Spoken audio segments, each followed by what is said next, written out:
Le gouvernement entend poursuivre la mise en œuvre de ces programmes prioritaires et accorder une attention particulière à la création d'emplois, notamment l'emploi jeune.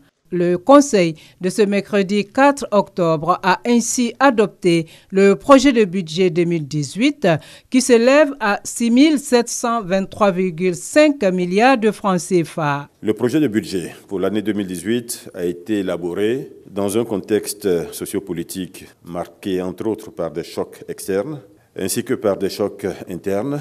Il s'avère toutefois que l'économie nationale devrait conserver toute sa dynamique de consolidation en 2018, avec une croissance projetée de 8,3%, tirée par l'ensemble des secteurs d'activité, en particulier par les secteurs tertiaires et secondaires.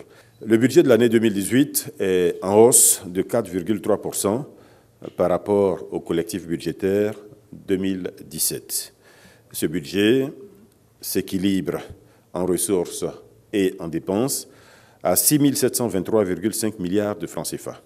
Le projet de budget de l'année 2018 traduit la constance de la politique budgétaire du gouvernement avec, entre autres, la poursuite de la maîtrise des charges de fonctionnement pour dégager justement les marges nécessaires au renforcement des investissements. Et le porte-parole du gouvernement de donner les différentes articulations du budget 2018. Les 6 723,5 milliards de francs CFA se décomposent en grande masse comme suite. Ressources intérieures, fiscales et non fiscales, 5 471 milliards de francs CFA. Ressources extérieures, 1 285,2 milliards de francs CFA. Au niveau des dépenses, celles-ci comportent les grandes masses suivantes. Le service de la dette, qui va se lever à 1 547,3 milliards de francs CFA. Les dépenses ordinaires, 2 737,8 milliards de francs CFA. Et la part des investissements est de 1 833 milliards de francs CFA. C'est le niveau le plus élevé en valeur absolue que notre pays ait connu. Ce niveau, aujourd'hui, représente 7,6% du PIB. Et il représente 29,6% du budget. Donc pratiquement un tiers du budget est consacré aux investissements. Il faut savoir que le budget, une fois qu'il est établi, il est décomposé pour ce qui concerne notre pays, et c'est valable pour la majorité des pays de la sous-région, en 9 rubriques. Ces rubriques sont 1. Les organes de souveraineté, 2. Défense et sécurité, 3. Affaires générales et financières, 4. Enseignement, formation, recherche, 5. Culture et loisirs, 6. Santé, action sociale, 7. Administration et développement des infrastructures, 8. Production et commerce, et 9. Dépenses non ventilables par secteur, dont par exemple la dette publique.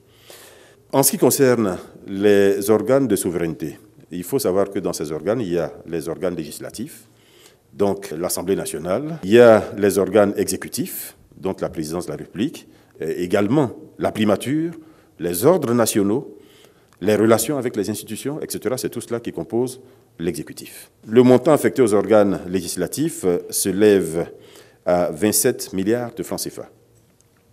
Les organes exécutifs, y compris les dépenses de personnel et toutes les autres charges, le montant s'élève à 113,2 milliards de francs CFA.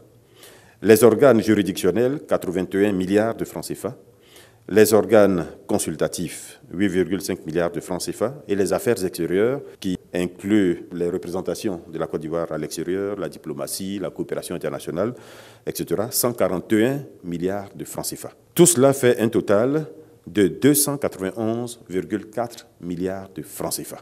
La Côte d'Ivoire veut également se donner les moyens de gérer plus efficacement le phénomène migratoire.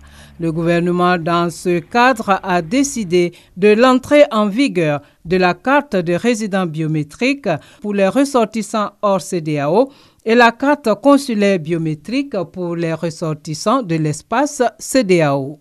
Le Conseil des ministres a décidé, en mars 2017, de réactiver la carte de résident biométrique pour les ressortissants hors CEDEAO. Cette mesure permettra de simplifier l'accomplissement de formalités administratives nécessaires pendant le séjour de ces personnes en Côte d'Ivoire. Mais cette mesure permettra également de renforcer la sécurité et de mieux lutter contre le terrorisme sous toutes ses formes. L'entrée en vigueur de cette mesure met fin à la délivrance du titre provisoire de séjour, instauré en 2011 de façon transitoire, suite à la crise post-électorale. Par ailleurs, le Conseil a instruit le ministre de l'Intérieur et de la Sécurité, l'ensemble des ministres concernés, à l'effet de prendre les dispositions nécessaires, en collaboration avec les représentations diplomatiques des pays de la CEDEAO en Côte d'Ivoire, pour l'établissement de cartes biométriques au profit des ressortissants de l'espace CEDEAO vivant en Côte d'Ivoire. Le gouvernement a par ailleurs décidé d'engager des travaux de construction et de réhabilitation dans les casernes militaires, notamment des cuisines et réfectoires, pour un coût total de 5 milliards de francs CFA.